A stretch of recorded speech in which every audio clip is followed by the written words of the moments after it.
माशाल्लाह बोले जे ताजदारों का आका। आओ मेरे पाक नबी दा मिलाद मनाने वाले मेरा सुनी शक्ल नूर विच अल्लाह दी हमदा बयान करदे रहे ने, अल्लाह दी तस्बीहात बयान करदे रहे ने।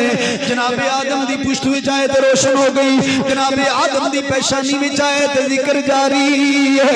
ये अमान जनाबे शीस अलैहिस्सलाम को आई, बाप अपने बेटे नू बिठा के